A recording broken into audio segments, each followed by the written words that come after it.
and of Green Gables. Chapter 16. Diana is invited to tea with tragic results. October was a beautiful month at Green Gables, when the birches in the hollow turned as golden as sunshine and the maples behind the orchard were royal crimson and the wild cherry trees along the lane put on the loveliest shades of dark red and bronzy green, while the fields sunned themselves in aftermaths and reveled in the world of color about her.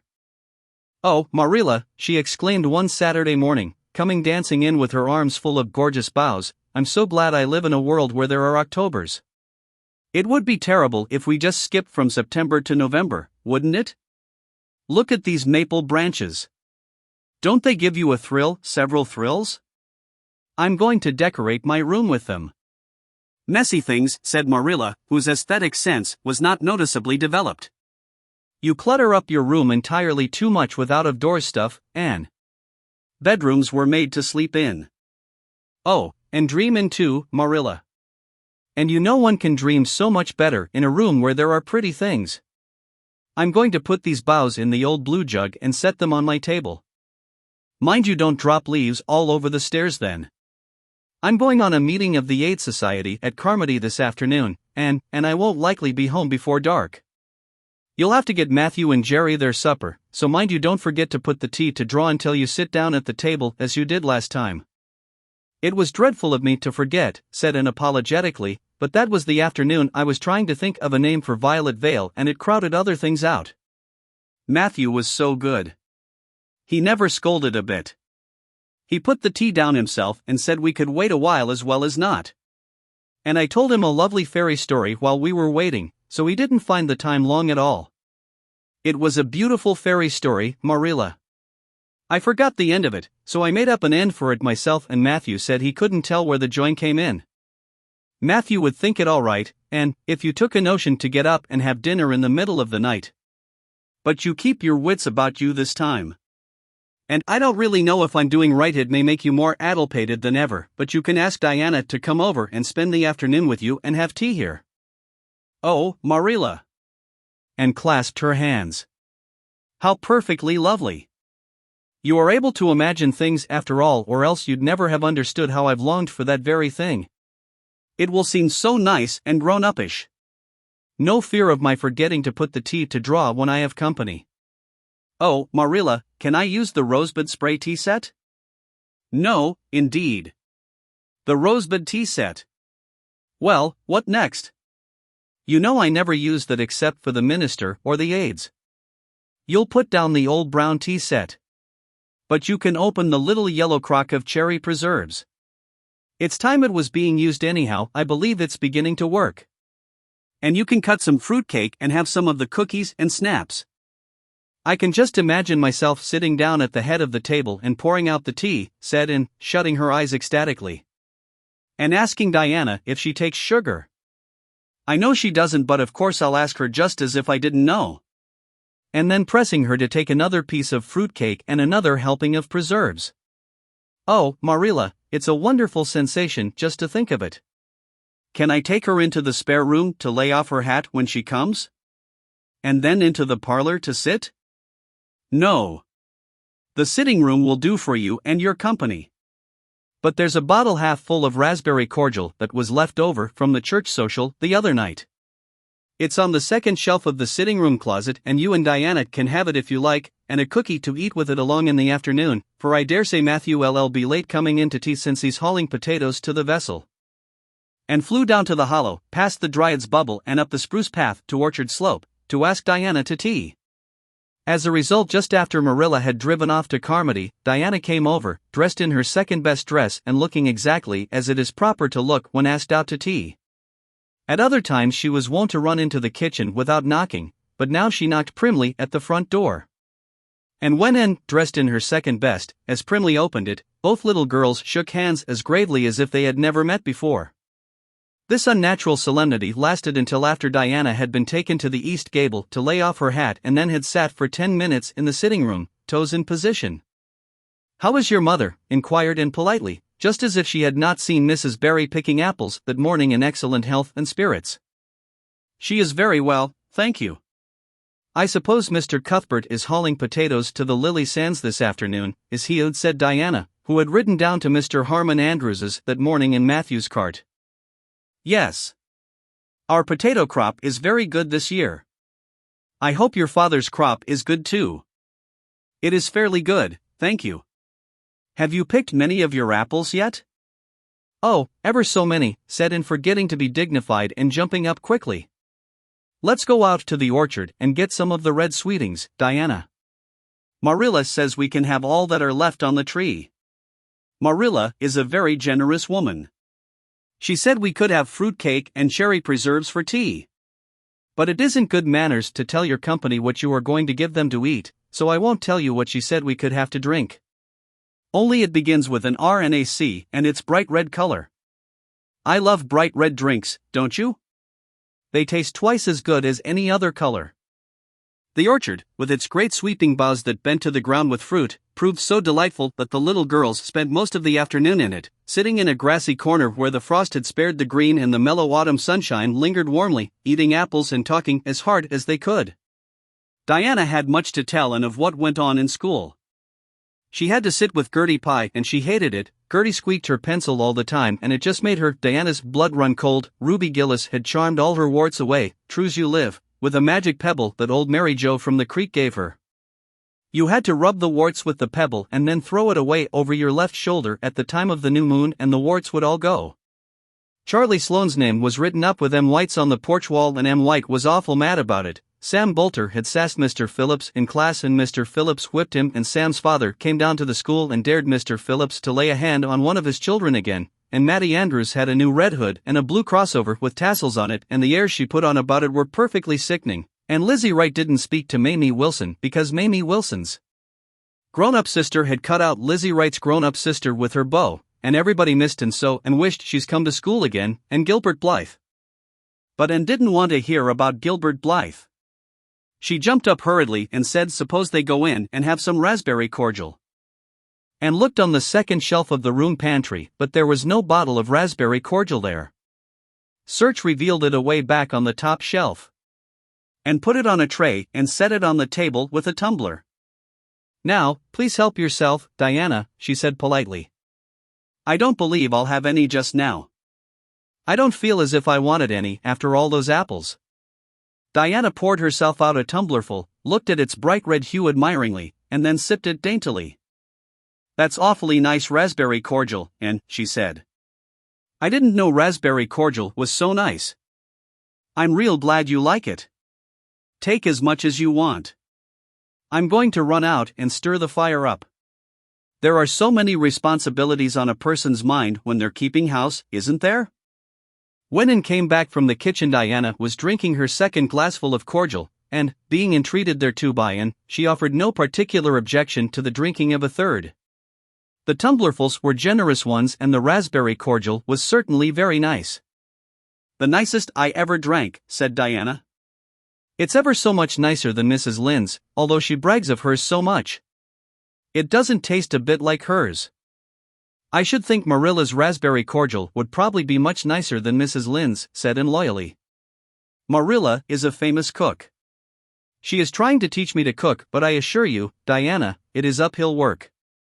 There's so little scope for imagination in cookery. You just have to go by rules. The last time I made a cake I forgot to put the flour in. I was thinking the loveliest story about you and me, Diana. I thought you were desperately ill with smallpox and everybody deserted you, but I went boldly to your bedside and nursed you back to life, and then I took the smallpox and died and I was buried under those poplar trees in the graveyard and you planted a rosebush by my grave and watered it with your tears, and you never forgot the friend of your youth who sacrificed her life for you. Oh, it was such a pathetic tale, Diana.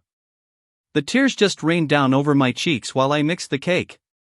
But I forgot the flour and the cake was a dismal failure.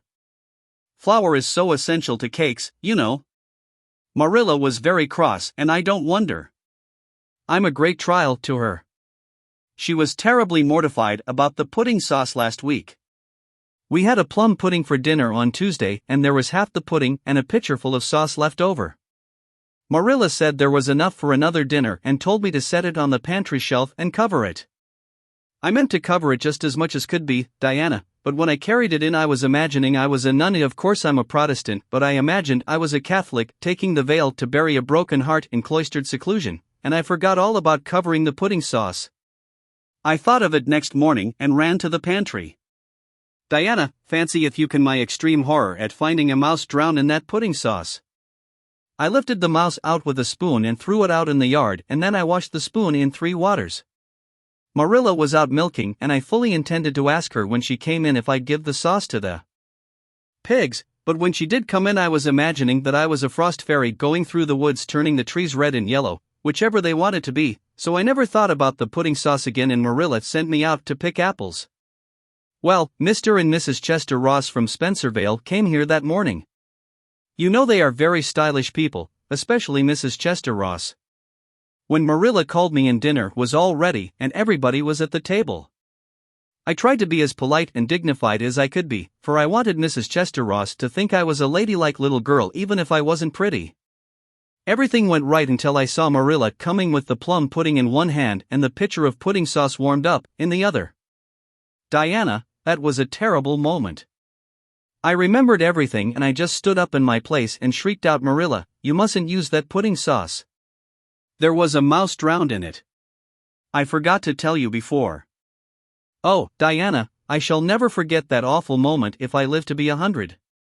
Mrs. Chester Ross just looked at me and I thought I would sink through the floor with mortification. She is such a perfect housekeeper, and fancy what she must have thought of us. Marilla turned red as fire, but she never said a word then. She just carried that sauce and pudding out and brought in some strawberry preserves.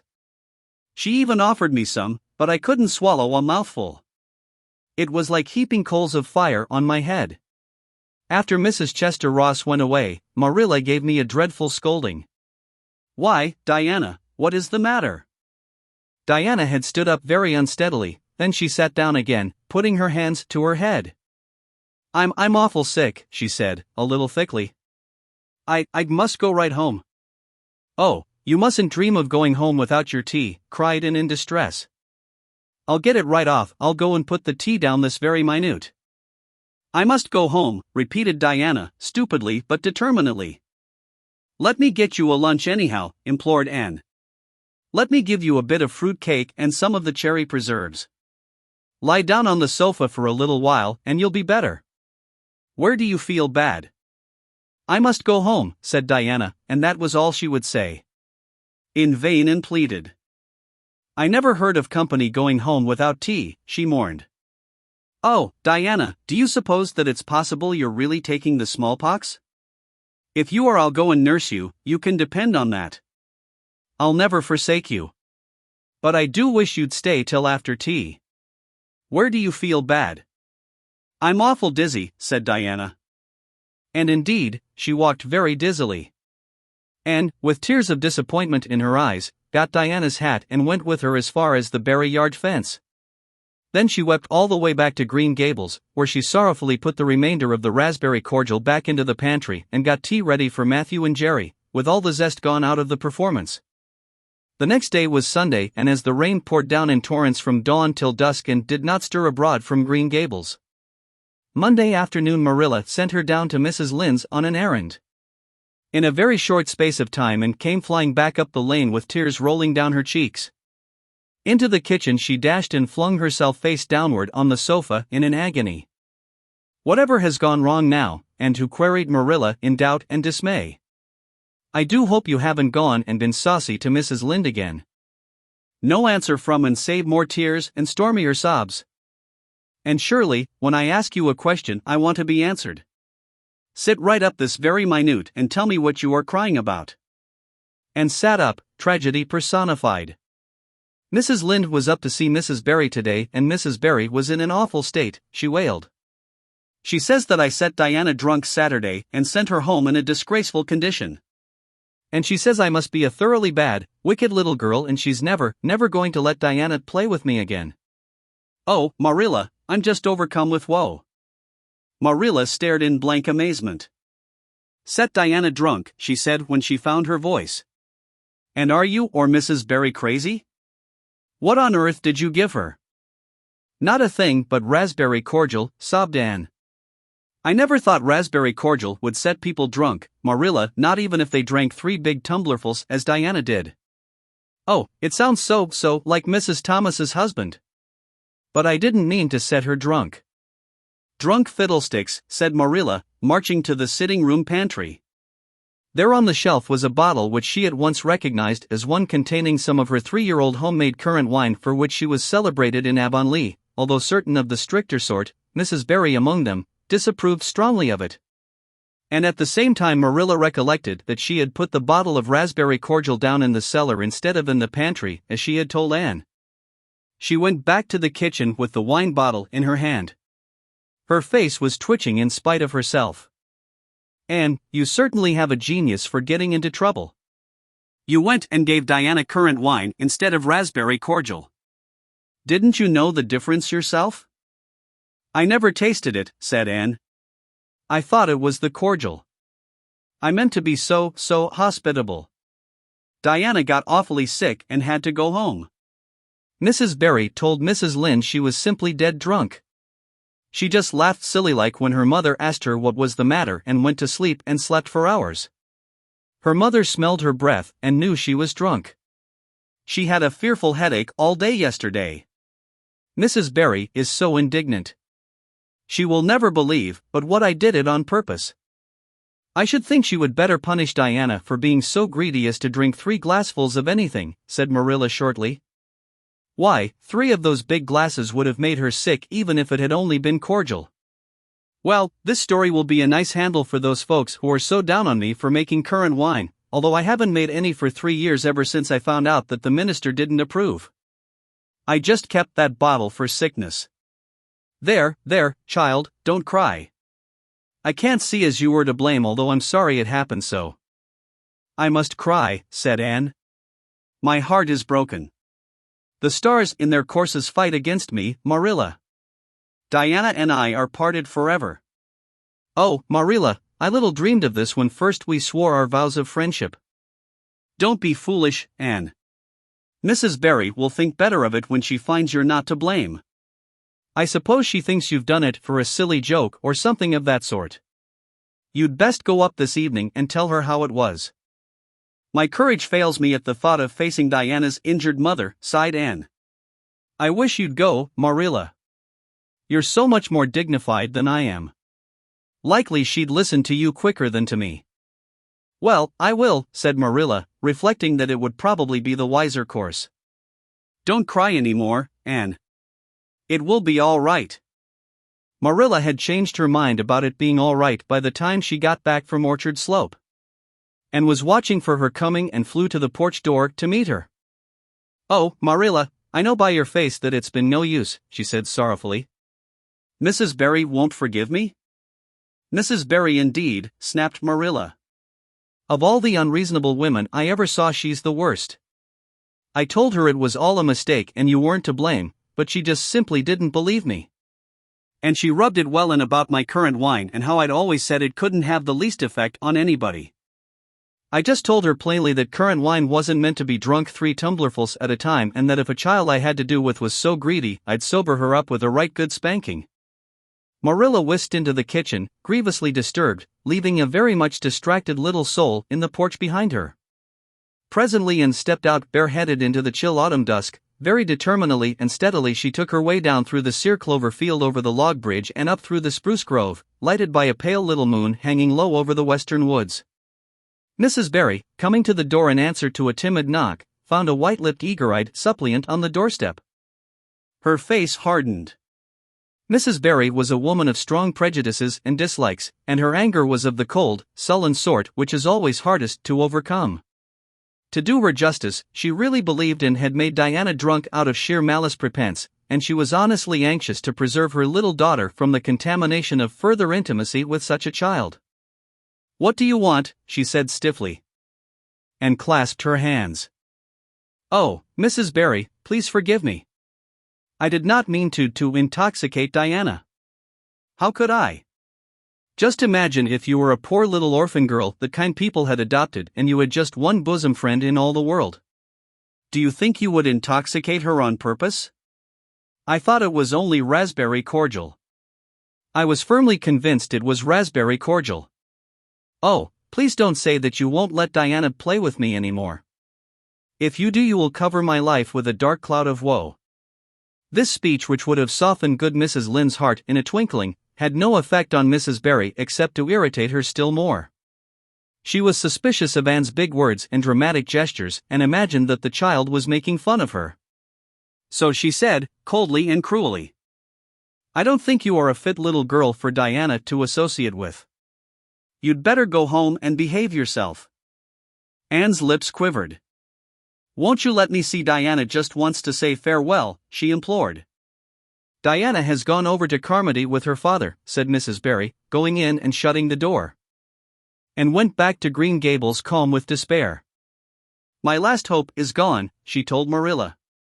"I went up and saw Mrs. Barry myself and she treated me very insultingly. Marilla, I do not think she is a well-bred woman. There is nothing more to do except to pray, and I haven't much hope that that'll do much good because, Marilla, I do not believe that God himself can do very much with such an obstinate person as Mrs. Barry." "And you shouldn't say such things," rebuked Marilla, striving to overcome that unholy tendency to laughter which she was dismayed to find growing upon her. And indeed, when she told the whole story to Matthew that night, she did laugh heartily over Anne's tribulations. But when she slipped into the east gable before going to bed and found that Anne had cried herself to sleep, an unaccustomed softness crept into her face. "Poor little soul," she murmured, lifting a loose curl of hair from the child's tear-stained face. Then she bent down and kissed the flushed cheek on the pillow.